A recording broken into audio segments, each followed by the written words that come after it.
Assalomu alaykum. Zaryadchiga ko'rmadingiz hali? Aka, men sizdan yaxshi xonadosh bo'laman. Akam aytgan gapni qo'llaymanmi deymi? Non olib keldim, qayerga qo'ysam bo'ladi? Telefon qo'y. Endi siz bilan xonadosh bo'lar ekansiz-da. Ana, men qayerga joylashaman? Yo'q-ku. Noying yotdim.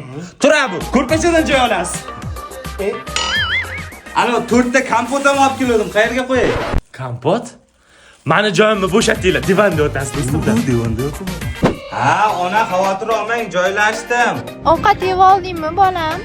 Berib yuborgan narsalaringizdan yeb olaman xoh. Nima deysan? Ha. Do'konga chiqaman, do'kondan narsa olib yeyman deyman.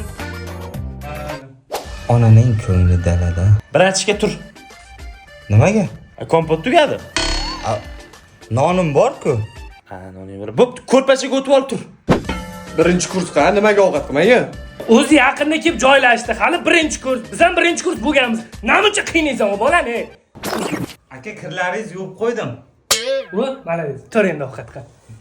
Unaqa emasdi. Non bo'ldi. Ha, birinchi kurs. Tur ko'rpachada. Nimaga? Noning tugadi. Pulim bor-ku. Ha, puling bormi? Bo'lsa gilamda yot. Ukam, o'qish kerak. O'qigan odam xor bo'lmaydi. Mana Toshkentga kelib maza qilib yuribman, ko'rib turibsan. O'qi ukam. Nimaga kechqurun ishlaysiz?